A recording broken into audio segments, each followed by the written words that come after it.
बेयो बड'लेण्ड इंखं टेलिभिजन दिनै 7 जुलाइ 2021 बुधबार खालि सानसेनि बरादखौ नोंथांमोननि खाथियाव लाबोदों आं सदानन्द दैबारिया।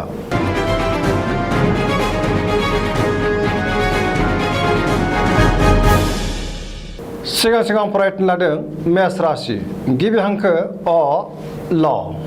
दिनैनि साना बारा मोजां नङा। गोसोखौ जोबोर गिलुं मोनगोन। गोसोआव गोजोननाय गैयै जागोन। नखराव फिसाज्ला एबा फिसाजोनि थाखाय जिंगाया बांगोन। गोसोआ दिनै जोबोर उसुखुथु आरो गुलुं गुजुं जागोन। देहाया मोजाङै थागोन। अब्लाबो नाथाय जानाय लोंनायाव सांग्रां जानाया गाहाम।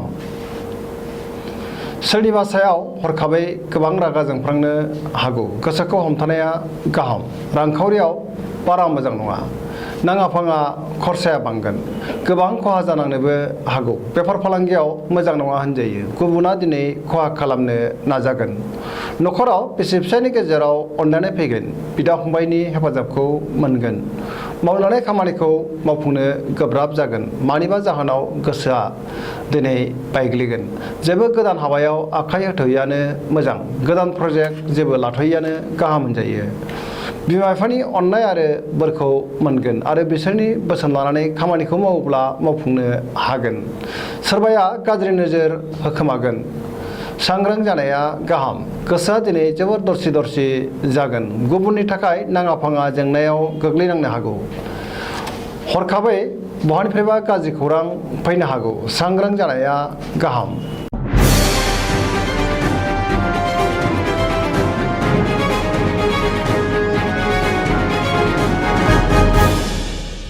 वृष राशि गिबि हांखो इ उ ब।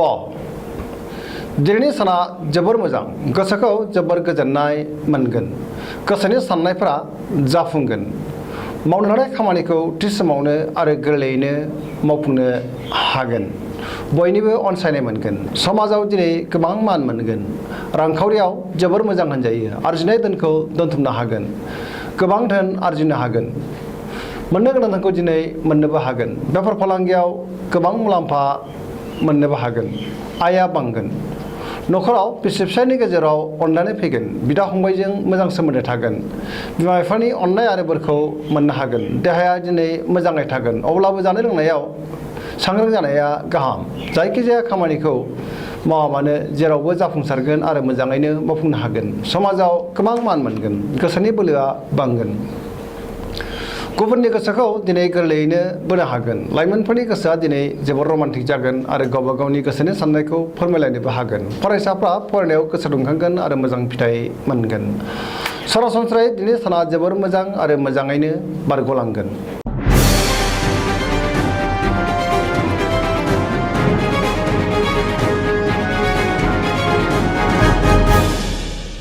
मिथुन राशि गिबि हांखो ख स। दिनैनि साना मोजां आरो गाज्रिनि गेजेरजों बाबेनलांगोन।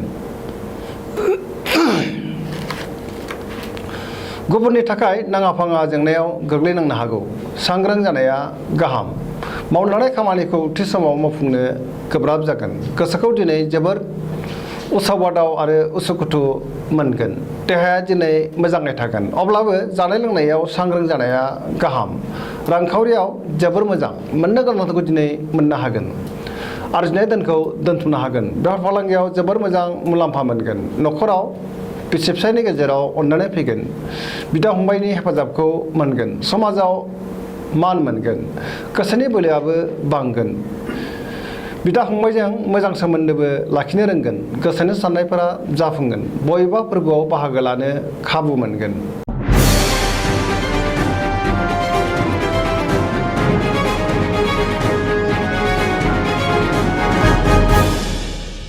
कर्कट राशि गिबि हांखो द द ह। दिनैनि साना बारा मोजां नङा। गोसोआव गोजोननाय गैयै जागोन। गोबां बेले बेजे साननाय फैगोन। गोसोखौ दिनै गिलुं आरो उसुखुथु मोनगोन। नेगेटिभ एनार्जिनि गोहोम गोग्लैगोन।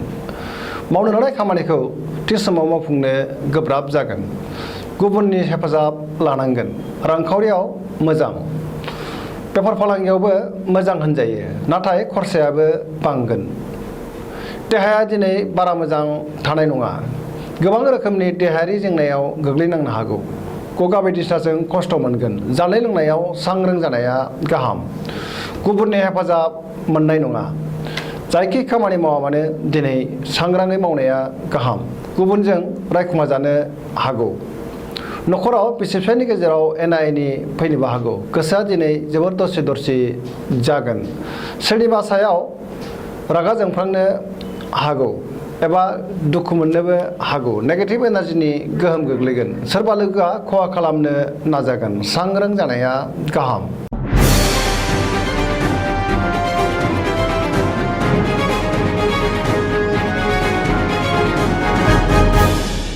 सिंह राशि गिबि हांखो म ट। दिनैनि साना मोजां आरो गाज्रिनि गेजेरजों बाबेनलांगोन। गोसोखौ जोबोर गुलाय गुजाय मोनगोन। गोसोनि साननायफोरा देबोर नांगोन। गुबुननि थाखाय नाङा फाङा जेंनायाव गोग्लैनांनो हागौ। दिनै गोजोननि आंखाल जागोन। बहाबा दावबायहैनो खाबु मोनगोन। गोसोनि साननायफोरा देबोर नांगोन आरो गावनि गोसोनि साननायखौ गुबुननो फोरमायनो हायोब्ला गोसोखौ गोजोननाय मोनगोन। गुबुननि अनसायनाय मोननो हागोन। रांखावरियाव मोजां। बेफार फालांगियावबो मोजां मुलाम्फा मोननो हागोन। न'खराव बिसि फिसायनि गेजेराव अनलायनाय फैगोन। बिदा फंबायनि हेफाजाब मोनगोन। समाजाव मान मोनगोन। बिमा बिफानि अननाय आरो बोरखौ मोनगोन। बेलासि समहालागै सोरबा लोगोनिफ्राय मोजां खौरां मोननो हागौ। गोदान खामानियाव एबा हाबायाव आखाइ होजेननो हागोन। लाइमोनफोरनि गोसोआ दिनै जोबोर आला खाला जागोन। फरायसाफ्रा फरायनायाव गोसो दुंखांगोन आरो मोजां फिथाइ मोननो हागोन।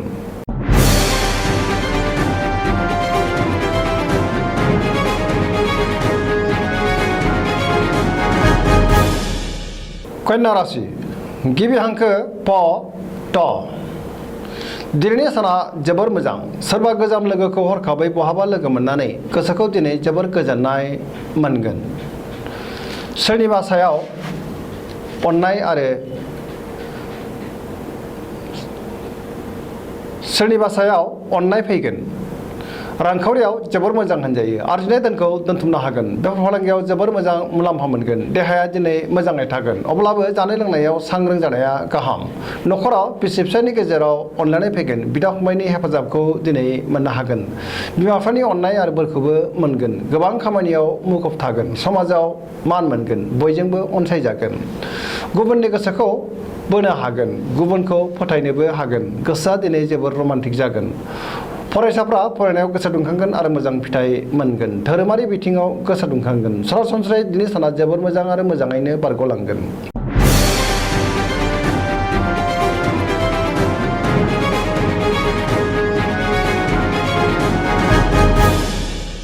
तुला राशि गिबि हांखो र ट। दिनैनि साना जोबोर मोजां। गोसोखौ जोबोर गोजोननाय मोनगोन। गोसोनि बोलोआ बांगोन। गोसोनि साननाया जाफुंगोन। मावनो लानाय खामानिखौ थि समावनो आरो गोरलैयैनो मावफुंनो हागोन। लोगोफोरनि हेफाजाब मोनगोन। देहाया दिनै मोजाङै थागोन। अब्लाबो जानाय लोंनायाव सांग्रां जानाया गाहाम। रांखावरियाव जोबोर मोजां होनजायो। आरजिनाय धोनखौ दोनथुमनो हागोन। बेफार फालांगियावबो जोबोर मोजां मुलाम्फा मोनगोन। न'खराव बिसि फिसायनि गेजेराव अनलायनाय फैगोन। पजिटिभ एनार्जिनि गोहोम गोग्लैगोन। लोगोफोरनि अनसायनाय मोनगोन। बहाबा दावबायहैनो खाबु मोनगोन आरो मोजाङैनो हान्थिनोबो हागोन। लाइमोनफोरनि गोसोआ दिनै जोबोर रमान्टिक जागोन आरो गावबा गावनि गोसोनि साननायखौ फोरमायलायनोबो हागोन। फरायसाफ्रा फरायनायाव गोसो दुंखांगोन आरो मोजां फिथाइ मोनगोन। धोरोमारि बिथिङाव गोसो दुंखांगोन। सरासनस्रायै दिनै साना जोबोर मोजां आरो मोजाङैनो बारग'लांगोन।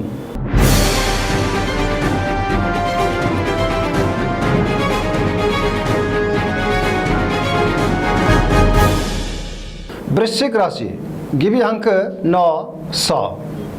दिनैनि साना मोजां आरो गाज्रिनि गेजेरजों बाबेनलांगोन। गोजोननि आंखाल जागोन। गुबुननि थाखाय गोबां खस्थ' मोननांनो हागौ। सोरबा लोगोआ खहा खालामनो नाजागोन। सांग्रां जानाया गाहाम। गोसोखौ जोबोर उसाव बादाव आरो उसुखुथु मोनगोन। मावनो लानाय खामानिखौ थि समावनो मावफुंनो गोब्राब जागोन। गुबुननि हेफाजाब लानांगोन। समाजाव अदेबानि मान मोननो हागोन। न'खराव बिसि फिसायनि गेजेराव अननानै फैगोन। बिदा फंबायनि हेफाजाब मोनगोन। रांखावरियाव बारा मोजां नङा। नाङा फाङा खरसाया बांगोन। बेफार फालांगियाव खहा जानांनो हागौ। देहाया दिनै मोजाङै थागोन, अब्लाबो जानाय लोंनायाव सांग्रां जानाया गाहाम। गुबुननि गोसोखौ बोनो गोब्राब जागोन। समाजाव गोबां लोगो लेवा बांगोन। लोगोफोरजों गोरोबनो रोंगोन। लाइमोनफोरा जोबोद आला खाला जागोन। गोसोनि साननायफोरा देबोर नांगोन। फरायसाफ्रा फरायनायाव गोसो दुंखांगोन आरो मोजां फिथाइ मोननो हागोन। गुबुनखौ फोथायनो गोब्राब जागोन।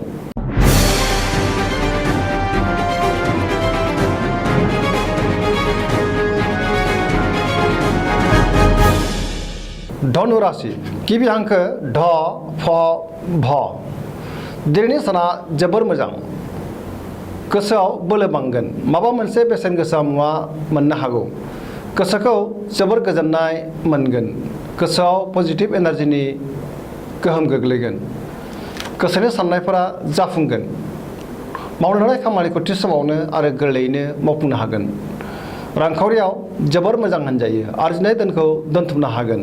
मोननो गोनां धोनखौबो दिनै मोननो हागोन। आयआ बांगोन। बेफार फालांगियाव जोबोर मोजां मुलाम्फा मोनगोन। समाजाव मान मोनगोन। देहाया दिनै मोजाङै थागोन, अब्लाबो जानाय लोंनायाव सांग्रां जानाया गाहाम। न'खराव अनलायनाय फैगोन। लाइमोनफोरनि गोसोआ दिनै जोबोर रमान्टिक जागोन आरो गावबा गावनि गोसोनि साननायखौ फोरमायलायनोबो हागोन। फरायसाफ्रा फरायनायाव मोजां फिथाइ मोननो हागोन। सरासनस्रायै दिनै साना जोबोर मोजां आरो मोजाङैनो बारग'लांगोन।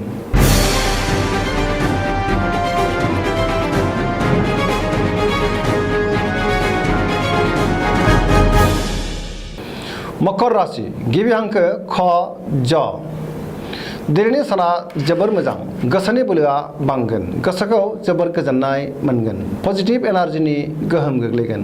जायखि खामानि मावा मानो दिनै मोनफ्रोमबो खामानिखौनो मोजाङै मावफुंनो हागोन। सिगांनि बबेबा आद्रा खामानिखौ दिनै मावफुंनो हागोन। देहाया मोजाङै थागोन, अब्लाबो जानाय लोंनायाव सांग्रां जानाया गाहाम। रांखावरियाव जोबोर मोजां, अदेबानि खरसायाबो बांगोन। मोननो गोनांफोरखौ दिनै मोननो हागोन।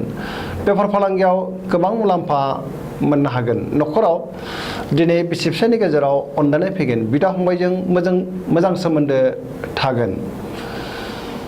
बयनिबो गोसोखौ जै खालामनो हागोन। लाइमोनफोरनि गोसोआ दिनै जोबोर रमान्टिक जागोन आरो गावबा गावनि गोसोनि साननायखौ फोरमायलायनो हागोन। बहानिफ्रायबा हरखाबै मोजां खौरां मोननो हागोन। सरासनस्रायै दिनै साना जोबोर मोजां आरो मोजाङैनो बारग'लांगोन।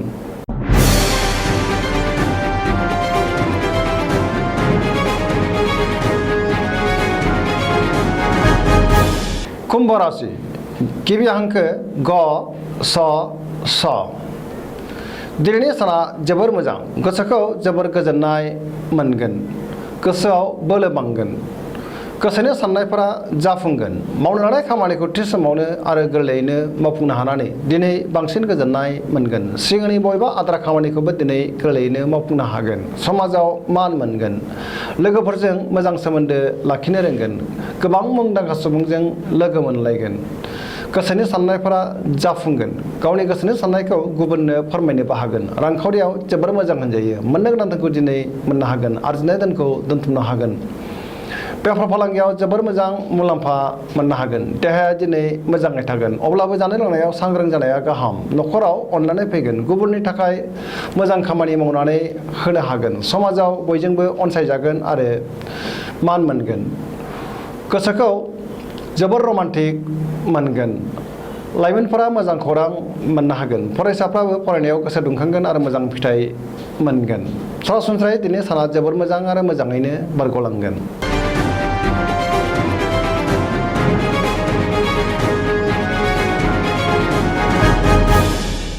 मीन राशि गिबि हांखो द स। दिनैनि साना जोबोर मोजां। गुबुननि गोसोखौ जै खालामनो हागोन। सोरबा आंगो लोगोजों बहाबा लोगो मोनलायनानै गोसोखौ दिनै जोबोर गोजोननाय मोनगोन। सोरनिबा थाखाय मोजां खामानि मावनानै होनो हागोन। गोसोआव पजिटिभ एनार्जिनि गोहोम गोग्लैगोन। जोबोर मोजां आरो गोग्गो साननो हागोन। देहाया दिनै मोजाङै थागोन। रांखावरियाव जोबोर मोजां होनजायो। आरजिनाय धोनखौ दोनथुमनो हागोन। मोननो गोनां धोनखौ दिनै मोननो हागोन। बेफार फालांगियाव जोबोर मोजां मुलाम्फा मोनगोन। न'खराव बिसि फिसायनि गेजेराव अनलायनाय फैगोन। बिदा फंबायजों मोजां सोमोन्दो थागोन। लोगोफोरनि अनसायनाय मोनगोन। बहानिफ्रायबा हरखाबै मोजां खौरां मोननो हागौ। फरायसाफ्रा दिनै फरायनायाव गोसो दुंखांगोन आरो मोजां फिथाइ मोननोबो हागोन। गोसोआ दिनै जोबोर रमान्टिक जागोन। गावनि गोसोनि साननायखौ गुबुननो फोरमायनोबो हागोन। सरासनस्रायै दिनै साना जोबोर मोजां आरो मोजाङैनो बारग'लांगोन। जोबनायाव बेखौनो खावलायो जाहाथे नोंथांमोना सानफ्रामबो जोंनि बे बड'लेण्ड इंखं टेलिभिजनखौ नायबाय थायो आरो साबस्क्राइब खालामो। एसेनोसै, गोजोन्थों।